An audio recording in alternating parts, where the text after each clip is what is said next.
Where's the hammer? Okay, we're going to call our meeting to order for the Planning Commission today. And, thank you. We are going to call the meeting to order for today's Planning Commission meeting. First thing we're going to do is our roll call. So, Steve Ball, Phoebe Benzinger, Ron Cairns, David Fishering is absent, Delphine, and Richard Rogers is absent, along with our Bryce Gaber, our alternate. So we have 5 of us, we have a quorum. Next we need to do is approve the minutes. And, yep, I have reviewed them. I have reviewed them. Any concerns with the minutes as presented? No, I make a motion to approve as presented. I second. Oh. Okay, we'll say Delphine seconds. Yes. There we go. And so any discussion about the motion and the minutes? Okay, No. all those in favor? Aye. Aye. All those opposed? Okay, minutes are approved unanimously. So, Will or Jace, any additions or subtractions from the agenda? No. Okay. So Will or Jace, whoever wants to take over. This first application that we'll discuss tonight, I'll take care of. This is a variance application for a proposed building on the Montrose County North Campus, specifically to the Highway Corridor Overlay District standards. Under these standards, any building on a property within this district has a maximum height of 40 feet. That is regardless of whether or not the building itself is within the Corridor Overlay District. The property is zoned B2 Highway Commercial District, which for non-residential properties has no theoretical maximum height. Montrose County is working on building a new building on the property, and they are currently limited by this Highway Corridor Overlay District, despite the fact that the building itself is not within this district. This map here shows the extent of the Highway Corridor Overlay. It's defined as being 400 feet from the CDOT right-of-way, which, as you can see here, does include a portion of the property. It is worth noting that the county could do some replatting in order to move some property lines and separate this portion of the property. And then if they did that, in theory, there would be no need for a variance. However, obviously, they are appearing before you tonight. Just keep that in mind, I suppose. According to the code, variances shall be granted if the variance will not adversely affect the public health, safety, and welfare. Unusual physical circumstances shall exist, such as lot size, shape, or topography. The unusual circumstances have not been created as a result of the action or inaction of the applicants. The variance requested is the minimum variance that will afford relief and allow for reasonable use of the property, and the variance will not result in development incompatible with other property or buildings in the area. Here's an image showing specifically where the project is to be located. As I said, this site itself is well outside of the overlay district, but it is subject to that section of the code due to the property size and shape. Here are the architectural elevations provided by the applicant. The very top of the roof screening does reach up to 54 feet 9 inches according to their plans. And the top of the wall is shown as 44 feet and 9 inches. Per the Highway Corridor Overlay District, again, maximum height is 40 feet. You might notice that under the approval motion recommendation, it does say a variance for a 55-foot tall building. If this is approved, I might recommend giving those few extra inches just to be safe there. But in conclusion, staff does find that the proposed variance does meet the requirements set forth in section 11.713. It's in compliance with the local zoning and is compatible with the existing uses and building heights in the area. Staff does recommend approval of the variance application as presented. We do have some representatives from Montrose County here tonight. If you'd like to add anything, feel free. But other than that, that's my presentation.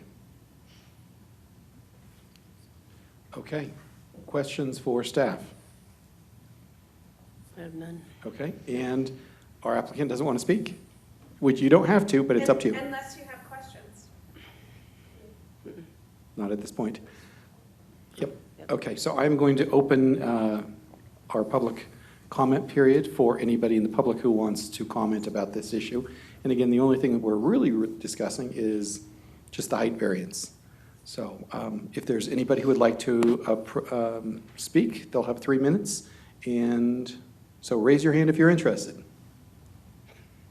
Okay, no crowd running up to the podium. So I'm going to officially close the public comment portion of our meeting on this agenda item. And conversation amongst the commissioners. Nope. Got nothing. Wait, you have? No. So I'll give you some comment. In general, I think the height of the current Justice Center is reasonable, and this addition and this change does not adversely impact the community. And from my perspective, when the building just across the parking lot is of a similar height. And then we have the big hotel, which is also of a pretty, we didn't talk about the height of the big hotel, the Marriott, I think it is, or whatever it is, across the street, but it's also of a pretty good height.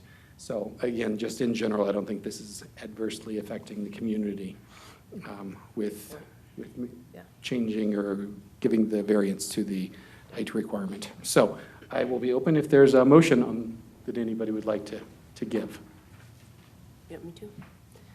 I will make a motion. I hereby make this motion to approve the request to allow the variance for a 55-foot tall building on Lot A of the Justice Center subdivision. This request meets the code criteria and standards based on the evidence and testimony presented at this hearing and in the staff report. And I second. Any discussion on the motion? Okay, all those in favor? Aye. Aye. Aye. All those opposed? And, okay, so it passes unanimously. Montrose County, go forth and build. Snap, Thank you. snap, yeah. And I've got item number 2, and I am just waiting for my computer to load up here, so give me 1 minute, hopefully.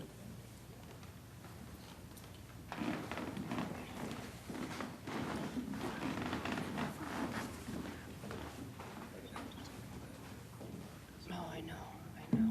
And I looked down and I didn't see anybody else out pulled up, so that's, yeah. Should we just... I get you. Loading.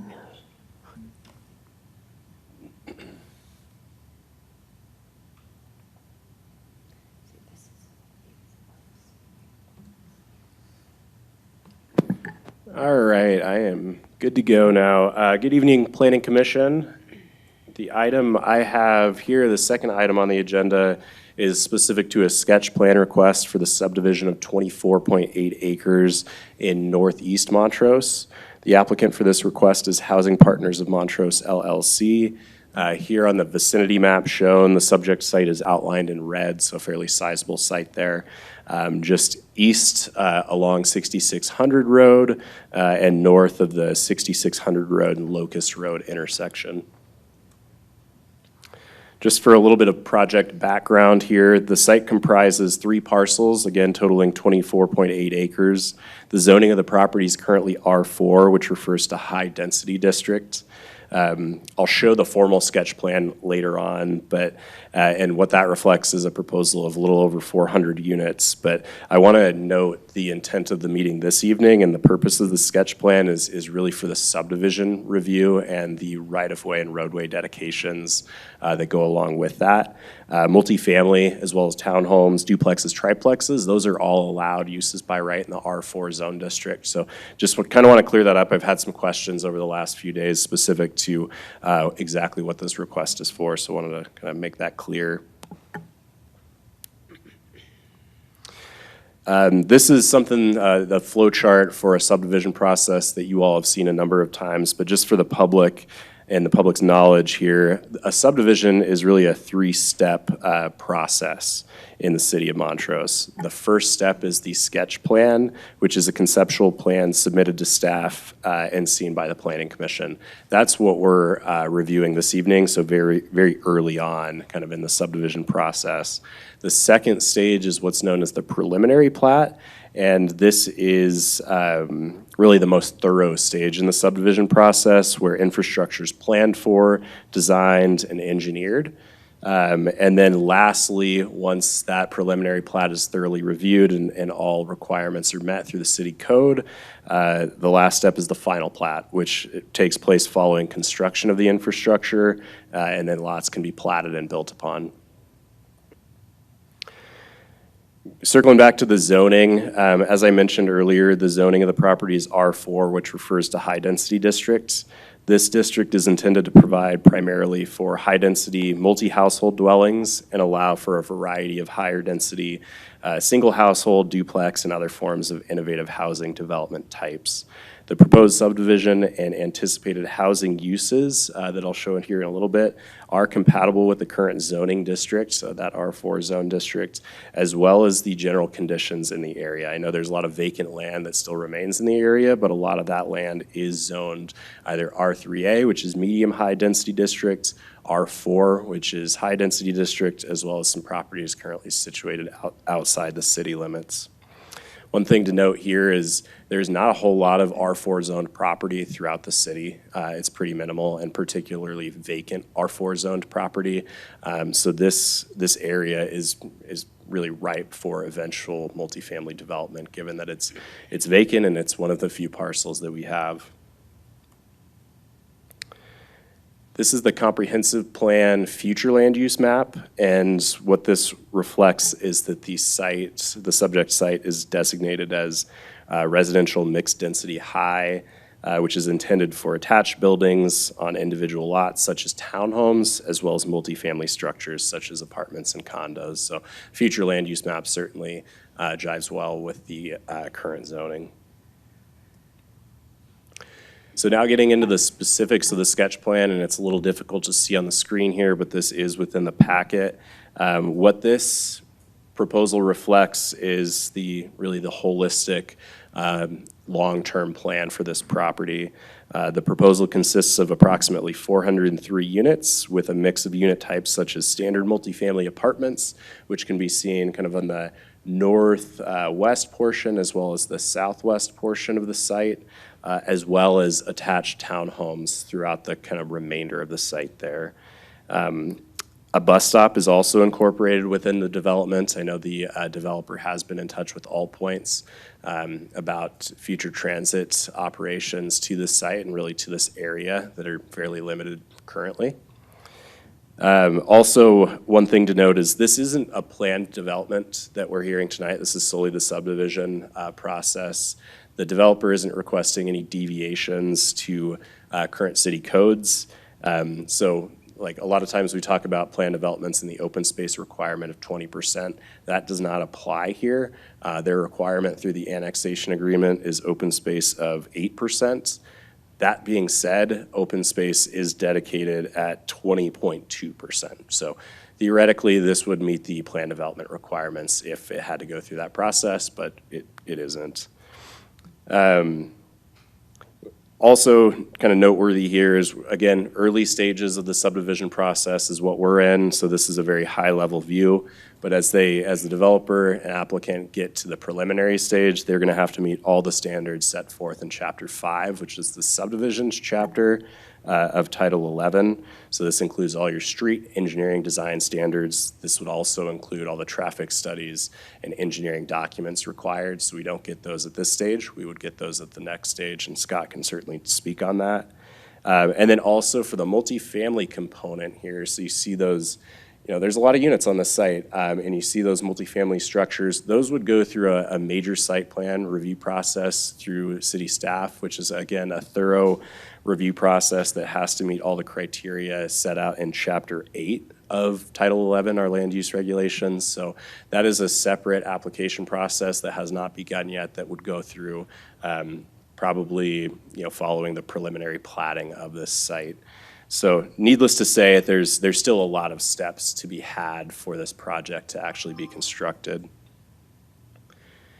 I showed this just to kind of outline the parent parcels of the site. This isn't the phasing plan, that'll be on the next slide, but it kind of better depicts what those parent parcels would look like with the roadway dedications that would eventually occur.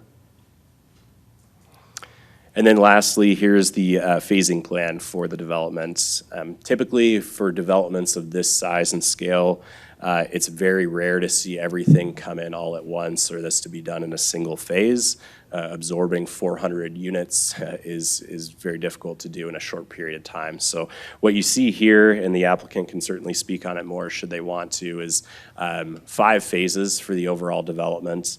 That would occur really starting with the first phase along 6600 Road and then kind of continuing the phasing towards the east as appropriate. And then last slide here for me, just to conclude, the review and discussion of the sketch plan is informal and non-binding and serves really just to provide guidance for the developer in accordance with the municipal code. So no action is going to be taken tonight. This is really for you all to provide feedback, for the public to be able to provide feedback to the applicant should they want to change anything with their future plans. So that concludes my presentation. I am happy to answer any questions and turn it over to Scott as well here. Yeah, so as we get deeper in the process, the preliminary plats where we'll really dive deep on the infrastructure, traffic, and all those things. But a lot of those questions come up at this stage, so I'll just give a general overview of how it sits currently and what's to come on those elements, just to help in those discussions, should they come up today. So for this development on the water side of things, this is kind of a unique area. Currently, or was previously within Tri-County's water district. As development has been eyeing this area, the city and Tri-County often work together to keep the really urban areas in the urban city water district and the rural areas more in Tri-County's water district.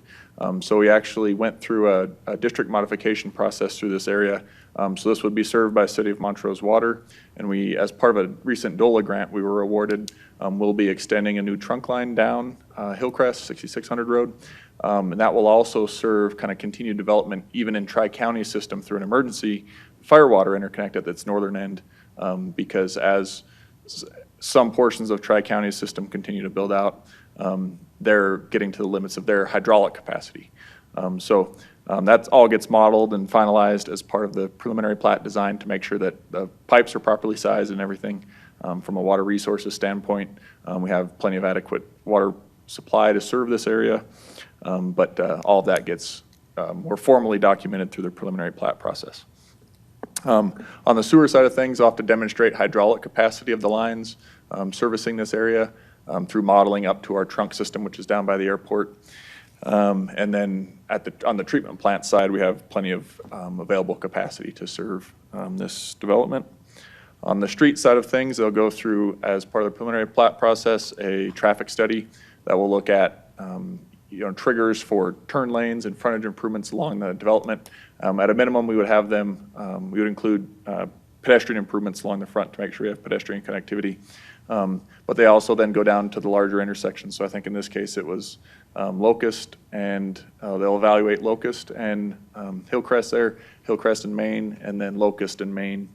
So they look at the existing capacity, what this development would add to it to see if it gets above any capacity thresholds and improvements would be required. If so, when, so that the city can then incorporate those into our capital plan to know, when, say, like a roundabout may become necessary in the future. So that'll all come through that study at a later date.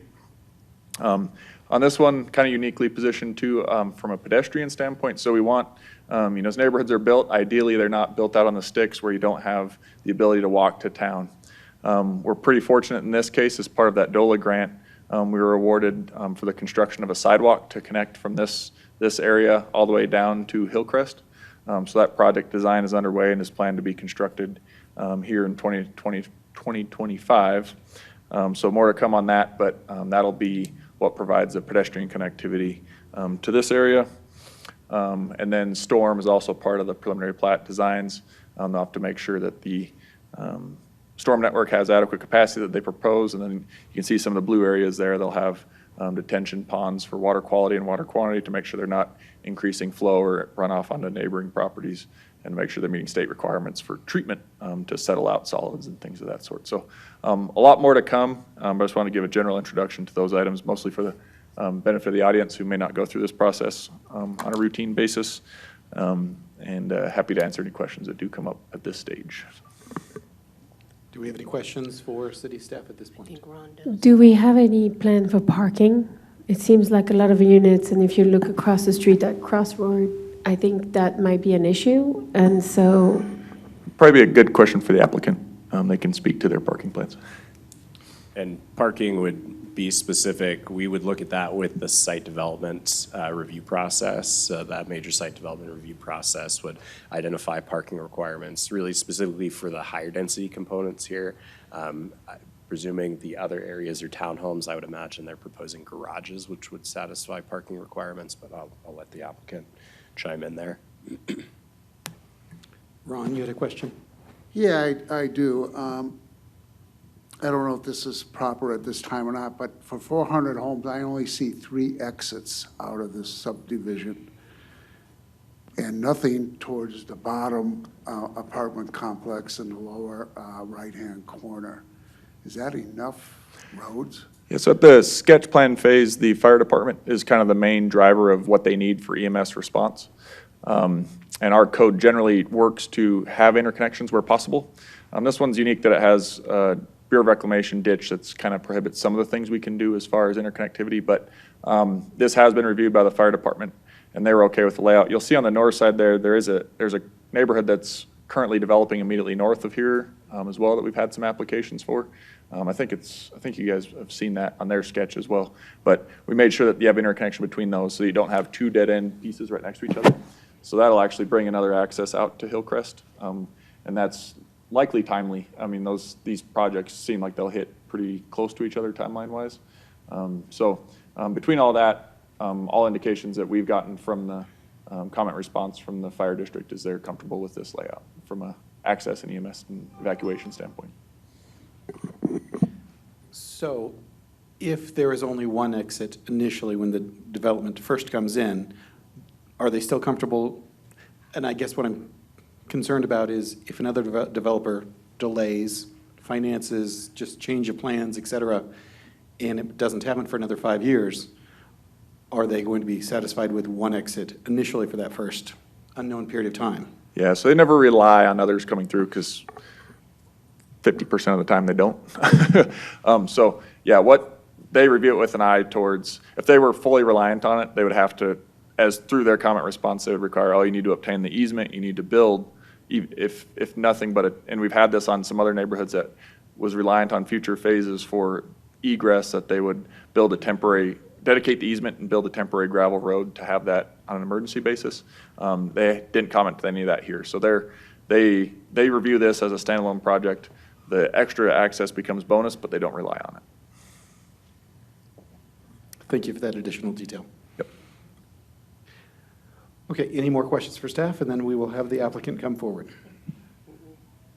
The fire chief is here, so we can ask him directly too. Okay. Okay. Okay, can we have our applicant come forward?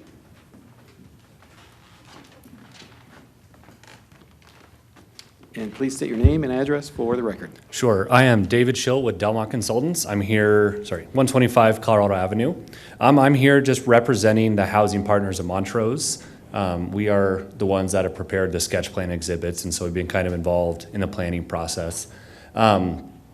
Just a couple of highlights for what we're proposing here. Just a reminder, what we're proposing is a use by right application with no proposed variances, no PD, no anything like that at this time, which would include parking requirements. So that northwest corner, just for your reference, is currently drawn in and laid out according to city standards to meet parking requirements. So just that area we've spent a little more detail on. The townhomes would propose garages, I assume, but throughout the whole project, parking requirements will be met. And the main goal of this project is to try to meet the needs of, the needs of housing that was identified in the housing needs assessment that the city did last year. Their plan is to provide mixed income levels type of housing with rental options in low income, medium income, market rate, and purchasing options in the medium income and market rate options. So just to try to meet that, vast array of housing needs that the city currently has. And like as Jay said, it will have a public bus stop that is in the works, and I've been a part of that as a part of the whole DOLA application. And that's pretty much it. So.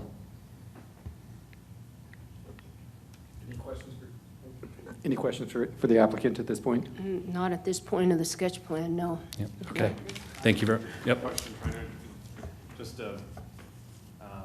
features of the sketch plan, where the open space and green space is, I guess, could you maybe point that out? Jace, can you go to the third page? Yeah, so I don't know if you can see, it's kind of hard to see. We've done like a spotted hatch, kind of around the perimeters, and then the whole, corridor bisecting the top 2/3 and the bottom third of where that big BOR drain is right now. That would all maintain open space.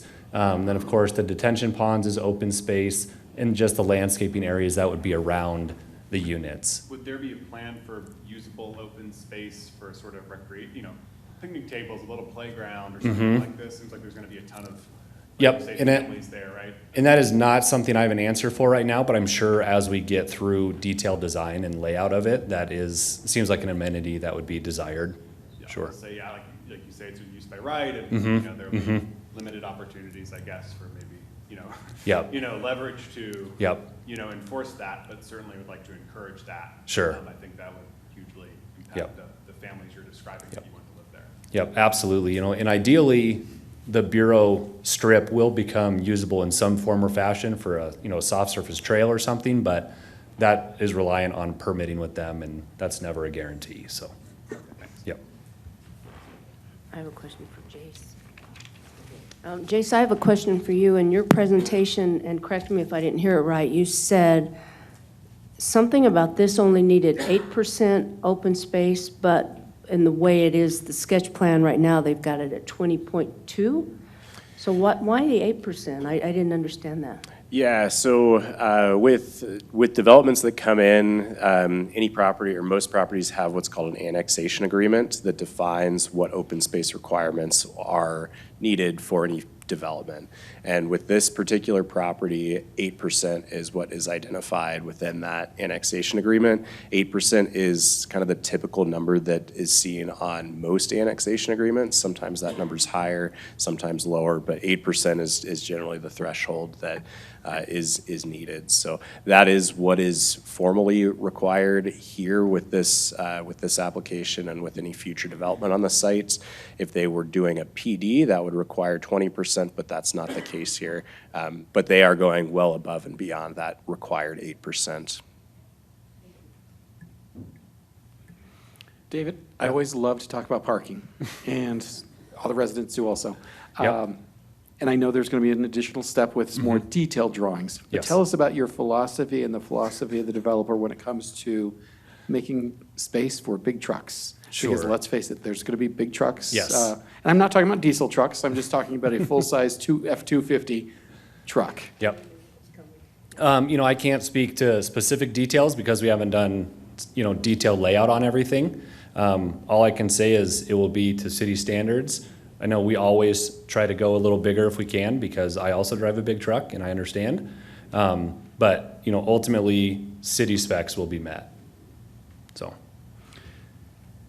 Continuing on parking, within the townhouses, are we talking about single-car garages or two-car garages, or is it too early to tell? I think too early to tell still. Okay. Yeah, I have not seen any floor plans or anything. Based upon the size of the streets, are we talking about still parking on the streets?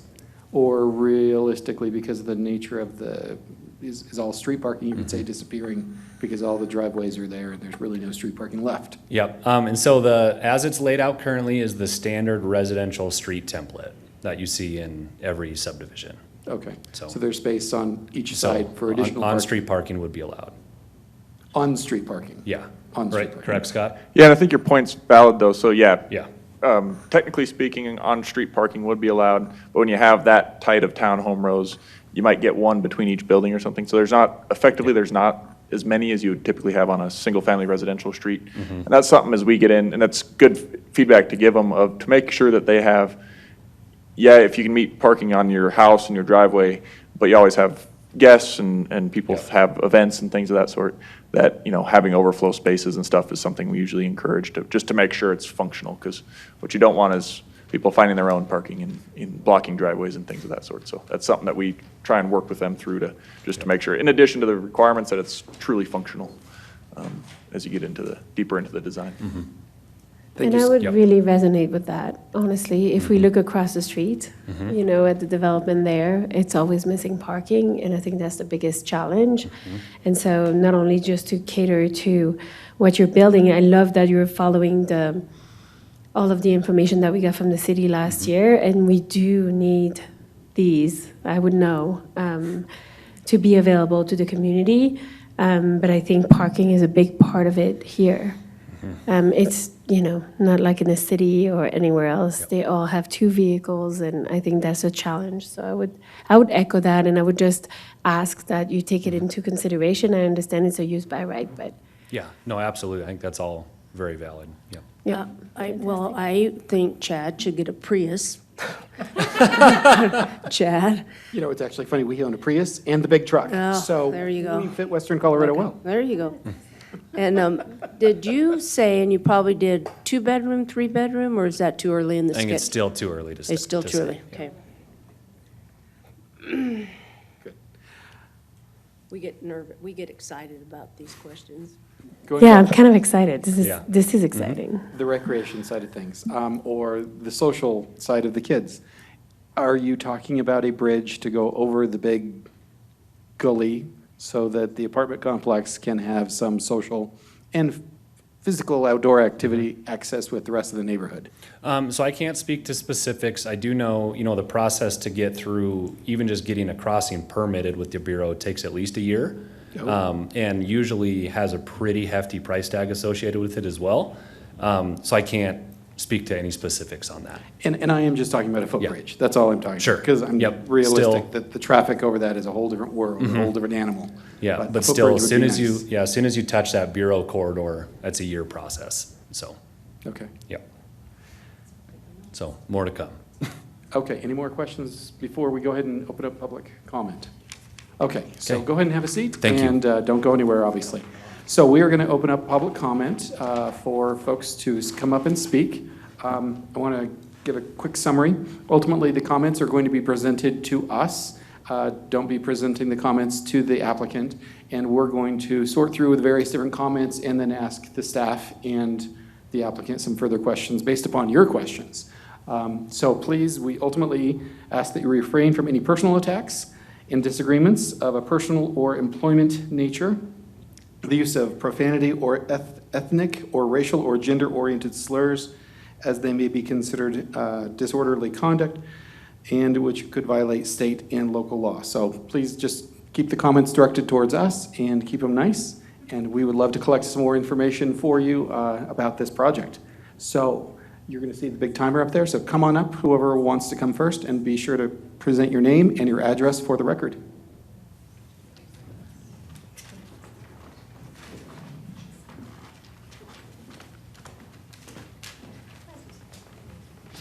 Go ahead, sir. Hi, everybody. Tad Rowan, 2050 Princeton Way. Not anywhere close to this. But first question is on the sketch plan, as it relates to the sketch plan, is there any, and I think that this was already answered, any movement or change to that Bureau of Reclamation and Drainage that would be going along, running east-west along the side of that property? Second is probably for Scott, and my question there would be is does the traffic study include the impacts on traffic to East Locust Road? You spoke, Scott, a lot to the Hillcrest side of things, but travel on the East Locust side road, particularly in the direction of Johnson Elementary. And then what, if any, future impact will this have on water, sewer for those 3 little properties that remain county properties that aren't annexed by the city that all of this project is going to abut to? Thank you. Thank you, Ted. Who wants to be number 2?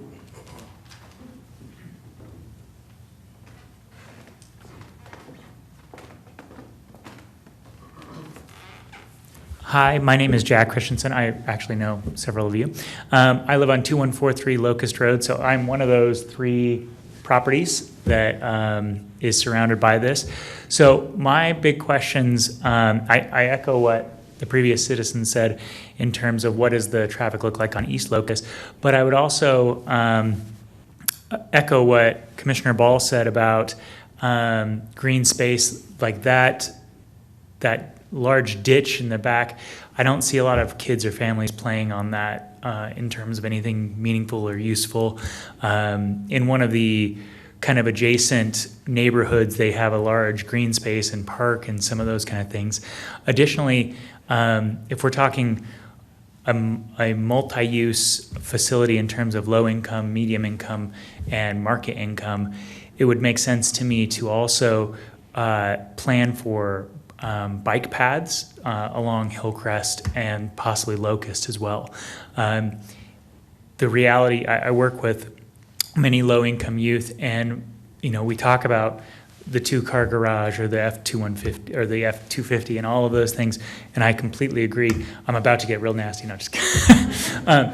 But the reality is some of our citizenry also don't have vehicles, and as a result, they're relegated to riding bikes on the side of highways, and Hillcrest and Locust are both relatively busy streets. I would also advocate for, if we're building that sidewalk on Hillcrest, connecting something on Locust as well, so that Johnson has access points. My kids do not attend Johnson, but I would advocate for those students as well in terms of giving them safe spaces to travel back and forth from school.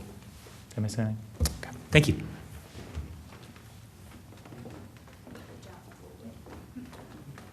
Thank you. And who is next? So once we close the public comment portion, that's your last your opportunity ends. So speak up now. Okay, we are going to officially close the public comment portion of this agenda item. So, Scott, can you take over a few of those questions? I got a list here. So great point on East Locust. So I think, and that's, I think, a good takeaway for the design team.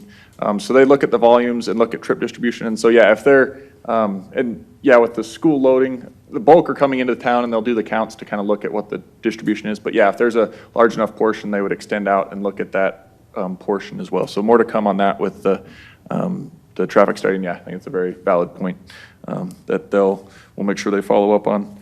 As far as the bike lane portion, so both Hillcrest and Locust classify as minor arterials, which will eventually get the full minor arterial template. So, thinking of the new 6700 extension, through lanes in each direction, center turn lanes, bike lanes, detached sidewalk facilities.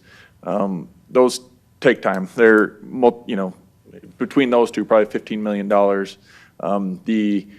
The sidewalk and the grant we got gives us, a good starting point for connection. Our goal and our dream is every minor arterial has bike lanes and full dedicated detached pedestrian facilities, because you get a mix of users. Some want bikes on the sidewalk, some want bikes on the bike lanes, depending on the type of cyclist they are, things of that sort. So that's something we want to get to. Unfortunately, there's just financial limitations of us being able to do that on every street in town. So the plan is that would happen eventually. My kid goes to Johnson and I pick him up on a bike sometimes. I know that pain. My wife doesn't like me doing it. And then more regionally too, we're actually looking at a larger detached trail project between Johnson and town. Likely because we don't have a lot of the right-of-way. The other limitations on a lot of these is there's a lot of county properties that we don't have right-of-way for. So even if we wanted to widen the road, we couldn't. And we'd be doing, we're not going to go and do eminent domain on 20 county properties that aren't even in the city. It naturally happens as development occurs, those dedications occur. You get the kind of critical mass to warrant the expenditure to then build the roads. So 6700 extension. Remember East Oak Grove 10 years ago by Walgreens was 2 little lanes of pavement, but the bridges got enough build out. It happens eventually. It just takes time for the city to catch up, and that's kind of a product. Unfortunately, in Johnson's case, it's about as far from the city as you can get. And that's unfortunate. That's the way that was developed. And we are working to catch up. 6,700 was a good backbone to try and start getting there, and there's more to come. But it does remain a priority for the city, but unattainable in the near future. And if we put it on this project, that's the other challenge with housing of, well, you can do this, but you need to do 15 million of road improvements. Well, those housing projects would never happen. And that's why housing is so challenging, because it's pretty marginal to begin with construction costs, what they are. So good, better, and different, that's kind of the pickle we're in with housing and development and then keeping up with the infrastructure.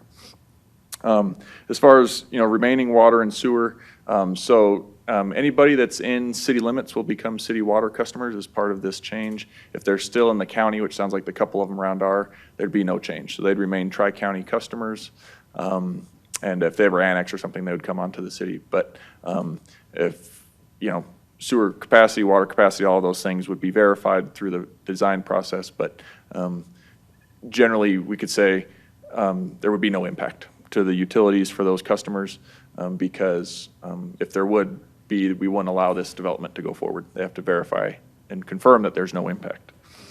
As far as the Bureau are, I'll leave it to them, but as I understand it from the initial discussions, because of the permitting implications that get opened up if they do relocate that ditch, there was no plan, and that's why you kind of see they just keep the development completely clear of it to not open that can of worms. Because when you're looking at housing projects, if you bring Bureau of Reclamation permitting into it, he says a year. We've seen longer than that, and there's a lot of uncertainty in the federal and the permitting processes and things now. So I'd call it 1 to 3 years, and so you just don't want such an important housing project to get tied up, so they take the conservative route and just avoid it altogether. So as I understand it, no plans to pipe or relocate, but if they did, they would permit that through the Bureau. And I'm seeing a head nod, so it sounds like that's where they stand at this point. I think that hit on all of them. If I missed any, let me know. Well, and so when we talk about trails, if you look at Crossroad, like right across the street, right, we have this really nice path. Is this going to happen and be required for the outside of this development So in order to connect with, So the sidewalk we're designing is along the Hillcrest frontage, so you'd have this and the one north to it having full connectivity all the way down. And we haven't figured out which portions will get both sides or just one side, depending on encroachments and things of that sort. But the sidewalk the connection we're working on is a 8-foot, I think it is, from here to Boys and Girls Club, the intersection of Main and Hillcrest.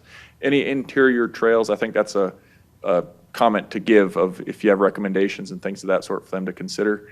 I think that's appropriate feedback to give at this stage for the development if they're going to create meandering little center areas and stuff. As I understand, I don't think they've gotten to that level of detail yet, but it's very valid feedback, I think, at this stage.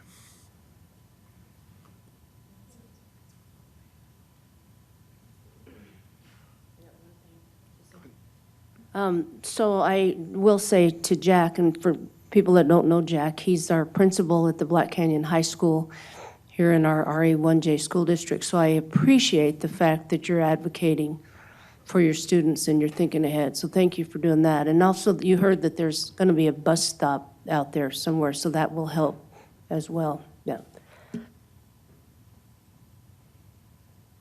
Additional comments? I just want to reiterate for the public that the requirement here for the green space is only 8%, and they're meeting over 20% of the green space. So I know that might be a concern when you look at the plan, but it's still a lot more than they're required by right. So I think that's great from the developer. Yeah, I know I already said this, but I'm just going to follow up again. It is 20%, but we've seen 20% where it's along the ditch and unusable. That really doesn't accomplish the goal. So I know we already said it, but I think in that area of town, and like Jack pointed out, this is sort of going to be landlocked by streets with no sidewalks, and there's not a lot of parks nearby. River bottom and most of the recreational amenities are pretty far away from this community. So I'm just going to reiterate, usable green space, trails, playgrounds, all of that, I think, is very important in this project in particular.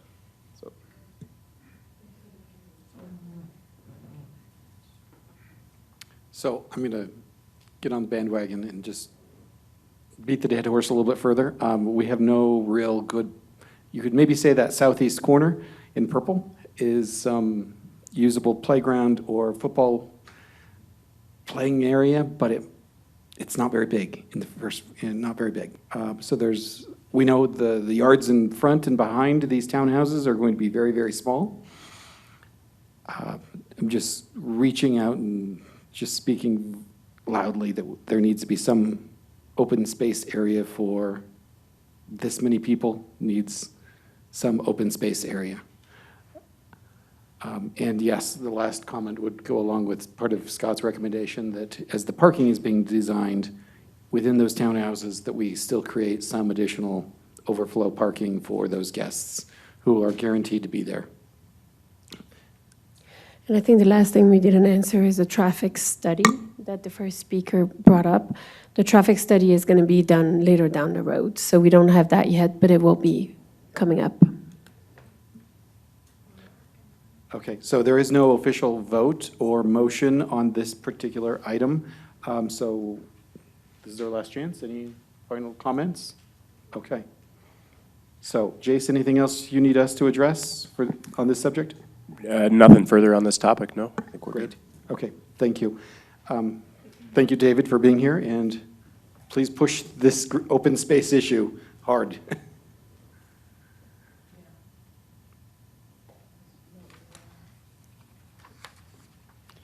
Okay. Remind me, Jace, I think we're at our last agenda item for the night. Are we going to have a meeting 2 weeks from now? We don't have any formal items for the next meeting, but what we thought would be a good idea, because it's just been a while since we've done this, is have a legally defensible decision-making training, just a training for planning commissioners at the next meeting. So that is likely what we'll do. We'll kind of figure out our strategy over just the next few days as to what to present there, but expect a meeting for that next meeting date, which would be February 26th, and we'll have we'll just go over kind of those defensive decision-making topics and all that. So, Very good. Motion to adjourn, please. No, I need one. I make the motion to adjourn. There we go. Okay, all those in favor? Aye, we're adjourned. Thank you all for being here.